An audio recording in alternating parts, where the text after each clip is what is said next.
অনেক সময় অনেক বড় বড় ব্যক্তিও ভুল করে ফেলে। এই মুভিতে ঠিক তেমনটাই হয়।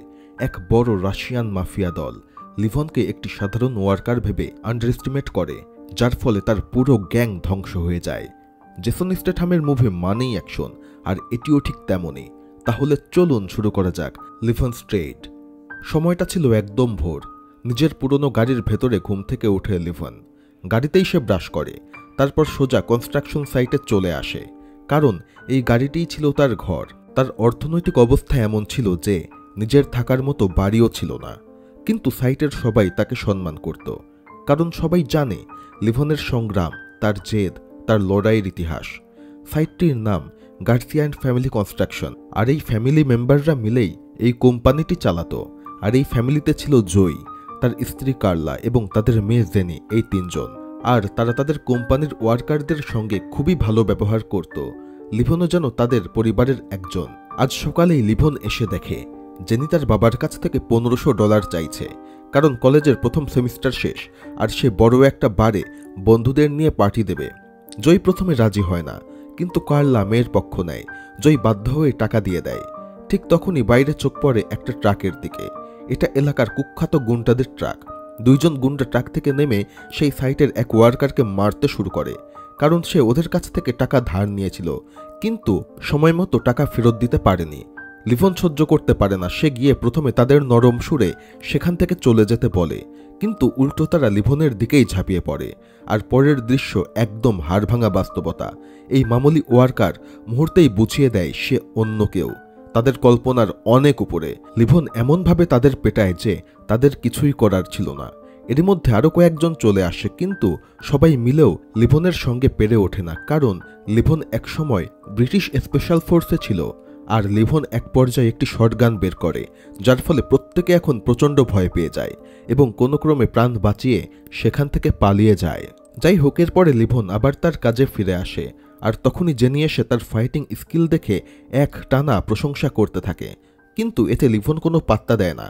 কাজ শেষ করে সে তার শ্বশুর বাড়িতে যায় তার মেয়ে ম্যারির সঙ্গে দেখা করতে। অ্যাকচুয়ালি ম্যারির মা মারা যাওয়ার পর থেকে সে তার নানার সাথেই থাকে, কিন্তু লিভনকে শ্বশুর একদম পছন্দ করে না। কারণ লিভন একসময় ব্রিটিশ আর্মির স্পেশাল ফোর্সের সবথেকে মারাত্মক এজেন্ট ছিল। তার দক্ষতা, তার দুঃসাহসিকতা, তার মিশন সবই তাকে কিংবদন্তি বানিয়েছিল, কিন্তু পারিবারিক সম্পর্কের থেকে তাকে এটি অনেক দূরে সরিয়ে নিয়ে গিয়েছিল। সে তার স্ত্রীকে মোটেও সময় দিতে পারত না। এমনকি যখন তার স্ত্রী মারা যায় তখন সে অন্য দেশে ডিউটিতে ছিল। মেয়ের জন্মদিন, অসুস্থতা কিছুই ঠিকমতো দেখে উঠতে পারেনি। এ কারণে তার শ্বশুর মনে করে তার মেয়ের মৃত্যুর জন্য এই লিভনই দায়ী। তাই সে তার নাতনিকে নিজের কাছে রেখে দিয়েছে। সে মনে করে লিভনের কাছে দিলে তার এই নাতনিও ভালোভাবে বেড়ে উঠতে পারবে না। আজকে ম্যারির জন্মদিন ছিল, তাই লিভনের শ্বশুর খুব ভালো করেই জানত ম্যারির বাবা আজকে তার সঙ্গে দেখা করতে আসবে। তবে ম্যারির নানা চায় না যে লিভন ম্যারিকে নিয়ে যাক। এই নিয়ে তাদের মধ্যে কথা কাটাকাটি হয়, কিন্তু দেখা যায় ম্যারি অলরেডি রেডি হয়ে বসে রয়েছে তার বাবার সঙ্গে বেড়াতে যাওয়ার জন্য। তাই লিভন এখানে তার মেয়েকে নিয়ে একটু রেস্টুরেন্টে চলে আসে, আর খেতে খেতে লিভন ম্যারিকে তার মায়ের পুরাতন একটি ছবি দেখায়। এটি দেখে ম্যারি খুবই ইমোশনাল হয়ে পড়ে, কারণ শ্বশুরবাড়ির দেয়ালে তার মায়ের কোনো ছবির অস্তিত্ব ছিল না। মা কেমন দেখতে তার স্মৃতি পর্যন্ত তার মনে ছিল না। তবে ম্যারি এখন তার বাবার সঙ্গে থাকতে চায়, কিন্তু এখানে বেশ কিছু আইনি জটিলতা ছিল। এ কারণে লিভন এক লয়ারের কাছে চলে আসে ম্যারির কাস্টাডি নেয়ার জন্য। কিন্তু শ্বশুর ছিল অত্যন্ত ধনী, লিভনের কাছে থাকার মতো বাড়িও ছিল না। উল্টো শ্বশুর প্রমাণ করে দিয়েছিল যে রিটায়ারমেন্টের পর লিভন মানসিক রোগে ভুগছে, যার ফলে আদালত ম্যারির কাস্টাডি তার নানার কাছে দিয়ে দেয়। আসলে লিভন যদি চায় তার মেয়েকে তার কাছে রাখতে, তাহলে আদালতে প্রমাণ করতে হবে যে সে তার মেয়ের সকল খেয়াল রাখতে পারবে। লিভন এখানে লয়ারকে $10,000 দেয়, আর তারপর গিয়ে ভাড়া করার জন্য একটি রুম দেখে। কারণ আদালতে লড়তে হলে তাকে দেখাতে হবে যে তার মেয়েকে রাখার জন্য তার একটি ঘর রয়েছে। যাই হোক, সে একটি ঘর ভাড়া করে, কিন্তু ঘরের চেহারা দেখে তার নিজেরই আফসোস হয় যে সে চাইলেও এর থেকে বেশি ভালো কিছু করতে পারছে না। এদিকে জেনি রাতে তার বন্ধুদের নিয়ে ফেক আইডি ব্যবহার করে এক ক্লাবে ঢুকে পড়ে। সে নেশায় ডান্স করতে থাকে, কিন্তু তখন দ্বিতীয় তলা থেকে কেউ তার ভিডিও করছিল। এরা সাধারণ কোনো মানুষ না, এরা সেই মাফিয়া যারা সুন্দরী তরুণী মেয়েদের টার্গেট করে এবং ড্রাগ দিয়ে কিডন্যাপ করে, আর পরে তাদের ধাক্কা দিয়ে পাঠায় ধনী ক্লায়েন্টদের কাছে। জেনির বন্ধুর অসুস্থ লাগলে সে তাকে বাথরুমে নিয়ে যায়। কিন্তু ফিরতেই এক লোক তাকে ড্রাগ দিয়ে সেন্সলেস করে ফেলে এবং তারপরে তাকে কিডন্যাপ করে নিয়ে যায়। পরদিন সাইটে এসে লিভন দেখে জোয়ের অফিস থেকে পুলিশ বের হচ্ছে।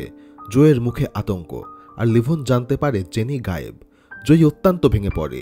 কার্লো জানে এখন একমাত্র লিভনই পারে জেনিকে খুঁজে বের করতে, কারণ একসময় সে ছিল বিশ্বের সবথেকে বিপজ্জনক এজেন্টদের একজন। জয় তাকে টাকা অফার করে। লিভন প্রথমে রাজি হয় না, কারণ সে এই জীবন থেকে অনেক দূরে চলে এসেছে। কিন্তু জেনির কথা ভাবলে তার ভেতরটা কেঁপে ওঠে। সে এখন সাইড থেকে বেরিয়ে কান্ট্রি সাইডে চলে আসে তার পুরাতন এক বন্ধুর সঙ্গে দেখা করতে, যার সাথে সে স্পেশাল ফোর্সে কাজ করত। তার নাম বব। সেই সময়ের মানুষরা তাকে ডাকত কিলিং মেশিন। একসময় মৃত্যুর সাথে প্রতিদিন খেলত এই মানুষটা, কিন্তু শেষ মিশনের দিন সে তার 2 চোখ হারায়। আজ সে বেঁচে আছে এক অন্ধ রিটায়ার্ড সৈনিকের মতো, কিন্তু তার ভেতরে এখনও বেঁচে আছে সেই কিলিং মেশিন। বব লিভনকে খুব ভালো করে চেনে, জানে এই লোক একবার কোনো কিছু ঠিক করে নিলে সমগ্র পৃথিবীও তাকে থামাতে পারবে না। তাই জেনির পুরো ঘটনা শুনে বব শুধু একটা কথাই বলে, নিজেকে কোনো রিগ্রেটের রেখো না। যদি ওকে বাঁচাতে চাও তাহলে নিজের পুরো ক্ষমতা দিয়ে ঝাঁপিয়ে পড়ো। আর ববের এই কথা শুনে সে ঠিক করে ফেলে, সে যে করেই হোক জেনিকে উদ্ধার করবে। পরদিন সকালে সে সোজা জোয়ের কাছে চলে আসে, আর তাকেও সে এটি বলে। সেই সাথে নিজেকে হালকা করার জন্য সে জোয়ের সঙ্গে তার গোপন ব্যথার কথা শেয়ার করে। লিভন বলে স্ত্রী মারা যাওয়ার পর থেকে সে সবসময় নিজেকেই দোষী মনে করছে, কারণ সেই দিন যখন স্ত্রী তার শেষ নিঃশ্বাস নিচ্ছিল সে তখন ছিল অনেক দূরে, একটা মিশনে ছিল ব্যস্ত। ঠিক সেই কারণেই সে ব্রিটিশ আর্মি ছেড়ে দিয়েছিল চিরতরে, আর তখন থেকেই চেষ্টা করছিল সাধারণ মানুষ হয়ে বাঁচার। কিন্তু আজ তার অতীত তাকে আবার টেনে নিয়ে যাচ্ছে যুদ্ধের ভেতরে। লিভন এখন যুদ্ধে নেমেছে। সে প্রথমে যায় সেই বারে যেখান থেকে জেনি হঠাৎ উধাও হয়ে গিয়েছিল। বারে ঢুকেই সে বুঝতে পারে এই জায়গাটা বাইরে থেকে যতটা সাধারণ, ভেতরে ততটাই নোংরা, অন্ধকার, বিপজ্জনক। বারটেন্ডার লোকজনকে গোপনে ড্রাগ বিক্রি করছিল, আর বাইরে বের হতেই লিভনের চোখে পড়ে মাটিতে পড়ে থাকা জেনির একটি ইয়াররিং। এটাই প্রমাণ জেনিকে এখান থেকেই কিডন্যাপ করা হয়েছে। লিভন আর দেরি করে না, সে বারটেন্ডারের গাড়িতে একটি ট্র্যাকিং ডিভাইস বসিয়ে দেয়। নিজের গাড়িতে বসে অপেক্ষা করতে থাকে, আর কিছুক্ষণ পর বারটেন্ডার রওনা দিলে সে তাকে ফলো করতে থাকে। বারটেন্ডারের বাড়িতে ঢুকে লিভন তাকে সোজা বন্দুক তাক করে। জেনির ছবি দেখিয়ে জানতে চায় সে কোথায়, কিন্তু বারটেন্ডার লিভনকে পাত্তা দেয় না। সাদাসিধে মানুষ ভেবে তাকে আন্ডারএস্টিমেট করে, আর এটিই ছিল তার সবথেকে বড় ভুল। লিভনের রাগ আগ্নেয়গিরির মতো তার উপরে ফেটে পড়ে। সে তাকে চরম পেটাতে থাকে, আর এক পর্যায়ে তাকে বাথটাবে নিয়ে গিয়ে তার মুখ কাপড় দিয়ে ঢেকে তার উপরে পানি ঢালতে থাকে। তখন এক পর্যায়ে বারটেন্ডার তাকে বলে, আমি তাদের নাম বললেও তুমি তাদের কিচ্ছু করতে পারবে না, কারণ তারা অত্যন্ত পাওয়ারফুল। কিন্তু লিভন এসবে কান না দিয়ে তাকে আবারও টর্চার করতে শুরু করে, যার ফলে বারটেন্ডার এক পর্যায়ে বলে সে তাকে সবকিছু বলবে। আর তখন লিভন তাকে গান পয়েন্টে নিয়ে রুমে নিয়ে যেতে থাকে। তবে তখনই বারটেন্ডারের 2 সঙ্গী হাউসে ঢুকে পড়ে, আর লিভনকে মারতে এসে ভুল করে তারা নিজেরাই বারটেন্ডারকে গুলি করে মেরে ফেলে। তবে লিভনও সময় নষ্ট না করে মুহূর্তের মধ্যে গুলি করে সেই 2 জনকে মেরে ফেলে।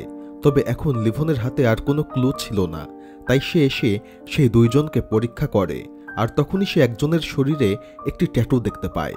এটি ছিল রাশিয়ান মাফিয়া গ্যাংয়ের ট্যাটু, অর্থাৎ যারা জিনিয়াকে কিডন্যাপ করেছে তারা এই রাশিয়ান গ্যাংয়ের সঙ্গে যুক্ত। তবে লিভন এখানে একটি চালাকি করে, সে সেখানে পড়ে থাকা ক্যাচগুলো নিয়ে সেখান থেকে বের হয়ে আসে, যাতে রাশিয়ান গ্যাং মনে করে টাকা লুটপাটের জন্য এই আক্রমণ করা হয়েছে। তবে সে চালাকি করে বাইরে লুকিয়ে বসে থাকে, কারণ সে খুব ভালো করেই জানে দলের লোকজন কিছুক্ষণের মধ্যেই এখানে চলে আসবে। আর সকাল হতেই রাশিয়ান গ্যাং লিডার ভর তার লোকজন নিয়ে সেখানে চলে আসে, আর এসে দেখতে পায় 3 জনই সেখানে মৃত এবং কোনো ক্যাশ নেই। এখন তার মনে হয় বাইরের কোনো গ্যাং তার গ্যাংকে চ্যালেঞ্জ করছে, যা তার জন্য অত্যন্ত ডেঞ্জারাস ব্যাপার। সে সঙ্গে সঙ্গে আদেশ দেয় যে এটা করেছে তাকে টেনে হিঁচড়ে সামনে নিয়ে আসো। ঠিক তখন একটি ক্লিনিং ভ্যান বাড়ির সামনে আসে, যা আসলে মাফিয়াদের সাইড ক্লিনিং ভ্যান। লিভন এখন সেই গাড়িটিকে ফলো করতে থাকে। তবে এরই মধ্যে তার মেয়ে তাকে ভিডিও কল দেয়। ম্যারি বাবার সাথে কথা বলতে চায়, কিন্তু সে তখন তার মিশন নিয়ে অত্যন্ত ব্যস্ত। সে ম্যারিকে অপেক্ষা করতে বলে, আর ভ্যানটিকে চুপি চুপি ফলো করে। ভ্যান থামে ভরের বাড়িতে। দেখা যায় সে রাগে উন্মাদ হয়ে গিয়েছে। তার এত শক্তিশালী গ্যাং, কোন গ্যাং তার সঙ্গে লাগতে চায়? এমনকি এই রাগের কারণে সে তার ওয়াইফকেও মারধর করে। এর ফলে তার স্ত্রী বিরক্ত হয়ে সেখান থেকে বের হয়ে যায়। আর বাড়িটা হয়ে যায় ফাঁকা। লিভন সুযোগ দেখে চুপচাপ বাড়ির মধ্যে ঢুকে যায়। সে এখানে কৌশলে ভোরকে সেন্সলেস করে ফেলে। ভোর যখন জেগে ওঠে দেখে সে চেয়ারের সঙ্গে বাঁধা, আর সেই চেয়ার ঝুলছে সুইমিং পুলের ওপরে। লিভন তাকে বলে, জেনিকে কোথায় রেখেছ? ভোর এখানে হুঁশিয়ারি দেয়, তুই আমার কিচ্ছু করতে পারবি না। লিভন কোনো উত্তর দেয় না, সোজা টাকার বান্ডেলগুলো পুলে ফেলে দেয়। কিন্তু এখনও ভোর বুঝে পায় না যে সে কোন বিপদের মধ্যে রয়েছে। সে তার টাকার অহংকারে এখনও লিভনের সঙ্গে বাজে ব্যবহার করতে থাকে এবং তাকে গালাগালি করতে থাকে। তবে সে এক পর্যায়ে বুঝতে পারে যে এই ব্যক্তিকে ভয় দেখিয়ে কোনো লাভ নেই। তখন সে একটি মাত্র নাম বলে, রেমি। আর তখনই লিভন তাকে সেই পুলের মধ্যে ফেলে দেয়, যার ফলে সে পানিতে ডুবে মারা যায়। তবে এই ঘটনার পরে যত রাশিয়ান গ্যাং ছিল সব এখন সতর্ক হয়ে যায়। আর এদিকে ভোরের মৃত্যুতে তার বড় ভাই সাইমন সেখানে এসে উপস্থিত হয়। সে রাশিয়ান গ্যাংয়ের আসল লিডার। নিজের ভাইয়ের মৃত্যু, তার গ্যাংয়ের অপমান সব তাকে খেপিয়ে তোলে। সে তার দুই ছেলেকে বলে, ওই লোকটাকে যে করেই হোক খুঁজে বের করো, জীবিত, সামনে, আমার কাছে। অন্যদিকে আমরা জেনিকে দেখতে পাই। তাকে এখন জোর করে এক ধনী ক্লায়েন্টের বাসায় পাঠানো হবে। আর জেনির লাফালাফিতে তারা এক পর্যায়ে তাকে অজ্ঞান করে ফেলে। তবে এটি ছিল জেনের কৌশল। যখনই সেই ধনী ক্লায়েন্ট তাকে ছুতে যায়, এই সুযোগে সে সেই ব্যক্তির গলায় কামড় দিয়ে বসে। অন্যদিকে আমরা লিভনকে দেখতে পাই, যে এখন ডেমির খোঁজ করছে। সে ফোন করে তার এক বন্ধুকে, যে বর্তমানে ইউএস ডিপার্টমেন্টে কাজ করছে। সে তাকে সবকিছু খুলে বলে। আর তখন তার বন্ধু তাকে বলে এক গোপন ক্লাবের কথা, যেখানে রাশিয়ান গ্যাং তাদের ইম্পোর্ট এক্সপোর্ট চালায়। ডেমিকে খুঁজতে হলে লিভনকে সেখানে ঢুকতে হবে। রাতে সে সম্পূর্ণ প্রস্তুত হয়ে সেই ক্লাবে ঢোকে। ক্লাবের সিকিউরিটি সিসিটিভিতে দেখে তার কাছে গান রয়েছে, তাই তারা মনে করে এ হয়তো পুলিশের গুপ্তচর। লিভন এখানে বারটেন্ডারকে মোটা অঙ্কের টাকা দেয়। বারটেন্ডার তাকে নিয়ে যায় সেই এক্সক্লুসিভ এরিয়ায়। সেখানে তার দেখা হয় ডাচের সঙ্গে, কিন্তু ডাচকে তার সঙ্গে বলেছিল সে পুলিশের লোক হতে পারে। তাই তারা একসঙ্গে লিভনের উপরে ঝাঁপিয়ে পড়ে। তবে এটি ছিল তাদের জীবনের সবথেকে বড় ভুল। লিভন খুবই সহজে সবাইকে মেরে কুপকাত করে ফেলতে শুরু করে। শত্রুরা সংখ্যায় অনেক বেশি ছিল, কিন্তু লিভনের সঙ্গে কেউই পেরে উঠছিল না। আর এই স্কিল দেখে ডাচ স্পষ্ট বুঝে যায় যে সে আর যাই হোক না কেন অন্তত পুলিশের লোক না। তাই ডাচ সবাইকে থামতে বলে। আর এরই মধ্যে ডাচ লিভনের হাতের ট্যাটুও দেখতে পায়। সে স্পষ্ট বুঝতে পারে যে এই ব্যক্তি আগে আর্মিতে ছিল। আর এখানে আমরা জানতে পারি এই ডাচও এক সময় আর্মিতে ছিল। তাই তারা এখানে নিজেদের মধ্যে নেগোসিয়েশন করে নেয়। তবে লিভন এখানে নিজেকে এমনভাবে দেখায় যে সেও এই ড্রাগ বিজনেস করতে চায়। ডাচ তাকে একটি ঠিকানা দেয়। সে বলে ওখানে গেলে সে ডেমির কাছাকাছি যেতে পারবে। ডাচের লোক লিভনকে এক প্যাকেট ড্রাগ দেয়, যা তাকে বিক্রি করে টাকা কামাতে হবে। পরের দিন লিভন প্যাকেট নেয় আর সরাসরি লেকে ছুঁড়ে ফেলে দেয়, কারণ সে খুব ভালো করেই জানে এগুলো সাথে রাখলে সে যে কোনো রকমের বিপদে পড়তে পারে। তবে ডাচের সাথে যেহেতু লিভনের সম্পর্ক ভালো হয়ে গিয়েছিল, তাই ডাচ এখন তাকে কল করে। ডাচ বলে আজ রাতে সে লিভনকে ডেমির সাথে পরিচয় করিয়ে দিতে চায়। লিভন স্যুট পরে রাতে মিটিংয়ে পৌঁছে যায়, কিন্তু ডেমির সামনে আসার আগে তাকে বেশ কিছু চেকিংয়ের মধ্য দিয়ে যেতে হয়। আর ডেমি সবার প্রথমেই তার কাছ থেকে তার আইডি কার্ড চায়। লিভন বুঝতে পারে এর সঙ্গে তর্ক বিতর্ক করলেও ঝামেলা হতে পারে, তাই সে সরাসরি তার ড্রাইভিং লাইসেন্সটি তাকে দিয়ে দেয়। আর ডেমির একটি লোক সেই লাইসেন্সের ফটো তুলে নেয়।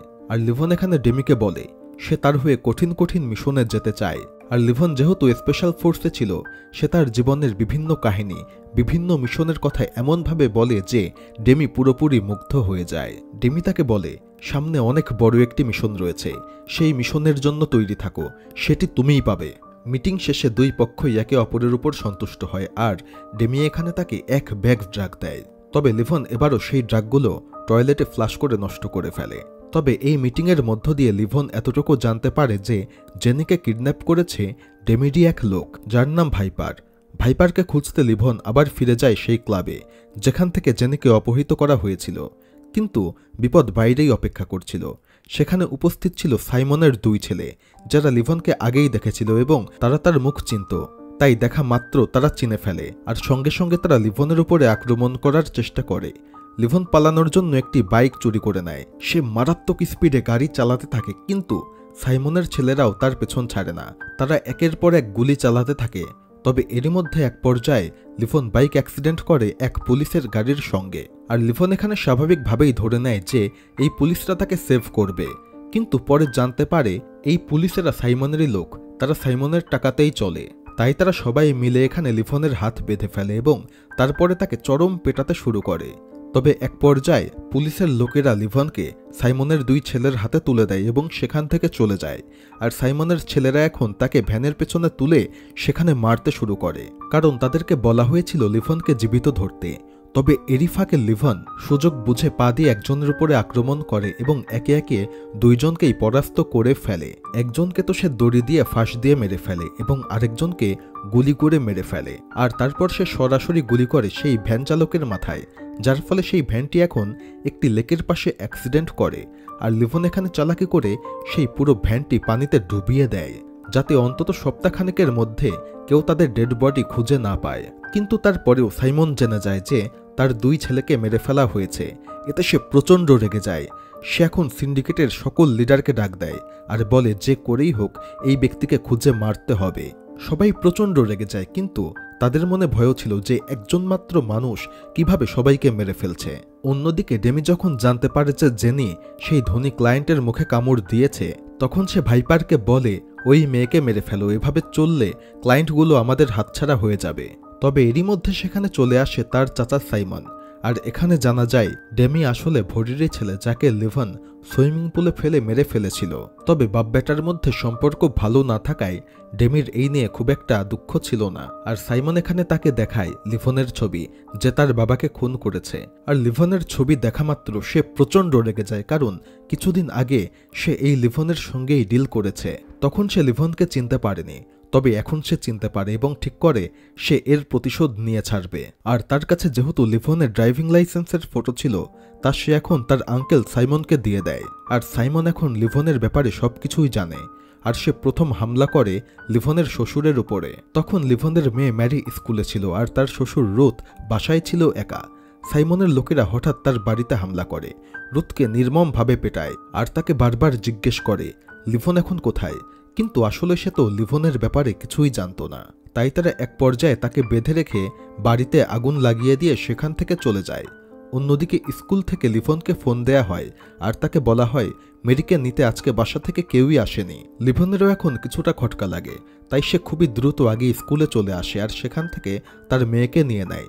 তারপরে রওনা দেয় তার শ্বশুরের বাড়িতে আর গিয়ে দেখতে পায় বাড়িতে দাউ দাউ করে আগুন জ্বলছে। তবে এরই মধ্যে দিয়ে সে ভিতরে চলে আসে আর দেখতে পায় তখনও রুথকে বেঁধে রাখা। সে কোনো ক্রমে তাকে ছাড়িয়ে সেখান থেকে উদ্ধার করে বাইরে নিয়ে আসে। তবে এসবের কারণে তার শ্বশুর তার উপরে আরও রেগে যায়, কারণ তার জন্যই তাকে মারধর করা হয়েছে, এমনকি তার বাড়িতেও আগুন লাগিয়ে দেয়া হয়েছে। তবে ম্যারি এক পর্যায়ে তার নানাকে বলে লিভন না থাকলে আজকে সে ওই বাড়িতেই পুড়ে মরত। এর ফলে রুথ কিছুটা ঠান্ডা হয়। তবে এরই মধ্যে লিভন এখন বুঝতে পারে তার পরিবার আর নিরাপদ নয় এবং তাদের থাকারও তেমন কোনো জায়গা নেই। তাই সে তাদেরকে নিয়ে কান্ট্রি সাইডে তার বন্ধু ববের বাড়িতে নিয়ে আসে। আর সে ববকে বলে আজই আমি ডেমির সকল আস্তানা ধ্বংস করে ফেলব। বব তখন তাকে একটি গোপন জায়গায় নিয়ে যায় আর দেখা যায় সেই রুমে একের পর এক অনেক ডেঞ্জারাস অস্ত্র রয়েছে, এমনকি গোল্ডের তৈরি একটি AK-47ও রয়েছে। বব তাকে বলে তোমার যা যা অস্ত্র দরকার সব নিয়ে নাও। যাই হোক, লিভন এখানে তার প্রয়োজনীয় সকল অস্ত্রপাতি নিয়ে নেয় এবং শেষবারের মতো তার মেয়ের সঙ্গে দেখা করে আর তারপরে রওনা দেয় ডেমির আস্তানার দিকে। অন্যদিকে আমরা ভাইপারকে দেখতে পাই যে জেনিকে একটি নির্জন স্থানে নিয়ে যাচ্ছে, কারণ সে সেখানেই তাকে মেরে ফেলবে। তবে জেনিও এটি বুঝতে পারে এবং মরিয়া হয়ে ভাইপারকে লাথি মারে, যার ফলে সেই গাড়ির নিয়ন্ত্রণ হারিয়ে যায়। গাড়িটি এখানে ক্র্যাশ করে আর জেনি সুযোগ বুঝে সেখান থেকে দৌড়ে পালায়। জঙ্গলের ভেতর দিয়ে রাস্তার দিকে আসে, কিন্তু সেখানেই অপেক্ষা করছিল সেই 2 দুর্নীতিগ্রস্ত পুলিশ। জেনি তাদের সাহায্য চাইলে তারা উল্টো তাকে মারধর করে ভাইপারের হাতে ফিরিয়ে দেয়। এখন ভাইপার তাকে মারার জন্য এগিয়ে যায়, তবে তখনই সেই ধনী ক্লায়েন্ট তাকে ফোন দেয় যার গলায় সে কামড়ে দিয়েছিল। আর সে এখন বলে আমি ডাবল টাকা দিচ্ছি, ওই মেয়েকে যে করেই হোক আমার লাগবে, যার ফলে ভাইপার এখানে রাজি হয়ে যায়। অন্যদিকে আমরা লিভনকে দেখতে পাই যে এখন পৌঁছে গিয়েছে ডেমির আস্তানায়। ভেতরে ঢুকে সে একের পর এককে মারতে শুরু করে। সে চুপি চুপি একের পর এক এমনভাবে মারতে থাকে যে কেউ বুঝতেই পারে না যে এখানে একের পর এক গ্যাং মেম্বারকে মেরে ফেলা হচ্ছে। তবে এরই মধ্যে এক পর্যায়ে শুরু হয়ে যায় বন্দুক আর গোলা বারুদের খেলা। যাই হোক, এক পর্যায়ে ডেমির সকলেই এখানে মারা যায় আর সে এক নির্দোষকে এখানে বন্দি বানিয়ে ফেলে। কিন্তু লিভনের নিশানা থেকে বাঁচা একেবারে অসম্ভব। সে ডেমির হাতে গুলি করে, যার ফলে তার হাত ছিদ্র হয়ে যায়। আর এরপর লিভন তাকে একের পর এক ঘুষি মারতে থাকে এবং এখানে চাপ দিয়ে জানতে পারে জিনিকে ভাইপারের আস্তানায় রাখা হয়েছে। আর এরপর সে লিভনকে নিয়ে একটি লেকের পাশে চলে আসে আর সেখানে তাকে মেরে ফেলে। আর কিছুক্ষণের মধ্যেই লিভন চলে আসে ভাইপারের আস্তানায়। আর এবার লিভন সর্বশক্তিতে আক্রমণ করে। সে গুলি করে একে একে সকল শত্রুকে ছিন্নভিন্ন করে দেয়। তবে কিছুক্ষণের মধ্যেই এই খবর ডাচেরও কানে যায়। ডাচও তার লোকজন নিয়ে তাকে থামানোর জন্য চলে আসে, কিন্তু কোনো কিছুতেই কোনো কাজ হয় না। লিভন এখানে একে একে ডাচের সকল সৈন্যকেও মেরে ফেলে আর এক পর্যায়ে সে ডাচকেও মেরে ফেলে। তবে ডাচও যেহেতু একসময় আর্মিতে ছিল, তাই সে অন্তত তাকে সম্মানটুকু জানায়। আর অন্যদিকে আমরা উপরে একটি রুম দেখতে পাই, যেখানে সেই ধনী ক্লায়েন্ট জেনির উপরে প্রতিশোধ নিতে এগিয়ে আসে। ঠিক তখনই দরজা ভেঙে ভেতরে লিভন চলে আসে আর জাস্ট একটি মাত্র গুলিতে সেই ধনী ক্লায়েন্টকে মেরে ফেলে। তবে এখনও ভাইপার বেঁচে ছিল এবং লাস্টে ভাইপারের সঙ্গে লিভনের মুখোমুখি হয়। তবে লিভন যেহেতু আগে থেকে কিছুটা আহত ছিল, তাই সে এখানে ভাইপারের কাছে মার খেতে থাকে। কিন্তু সময় যত আগাতে থাকে ততটাই ভাইপারের স্ট্যামিনা কমতে থাকে, যার ফলে পুরো ঘটনা পাল্টে যায়। এক পর্যায়ে লিভনই সেই ভাইপারকে প্রচণ্ড পেটায় এবং শেষমেশ তাকে মেরে ফেলে। আর এরপর সে জেনিকে মুক্ত করে এবং বাইরে বেরিয়ে আসে। আর ঠিক তখনই সেখানে হাজির হয় সেই দুই দুর্নীতিগ্রস্ত পুলিশ। তারা এখনও লিভনকে থামানোর চেষ্টা করে, কিন্তু লিভন এবার গুলি করে তাদের গাড়িটি উড়িয়ে দেয়। তবে এই সকল ঘটনা সাইমন যখন জানতে পারে ডেমি, ভাইপার আর পুরো গ্যাং খতম, সে সিন্ডিকেটের হেডকে কল দেয়। কিন্তু সে স্পষ্টভাবে বলে দেয় এই লোককে না ঘাটানোই ভালো, সে একা তোমার সকল গ্যাংকে ধ্বংস করে দিয়েছে। আর যেহেতু সে জেনিকে ফিরে পেয়েছে, তাই আশা করা যায় সে আর কখনো আমাদের বা তোমার পেছনে লাগবে না। তবে এ কথা শুনে সাইমন ভেঙে পড়ে। রাগ, দুঃখ, অপমান সব মিলে সে চিৎকার করে। অন্যদিকে জয় ও কার্লা তাদের মেয়েকে ফিরে পেয়ে আনন্দে আত্মহারা হয়ে যায়। তারা একে অপরকে জড়িয়ে ধরে। আর এরই মধ্য দিয়ে মুভিটি এখানে শেষ হয়ে যায়। ভিডিওটি ভালো লেগে থাকলে অবশ্যই চ্যানেলটি সাবস্ক্রাইব করবেন। ধন্যবাদ।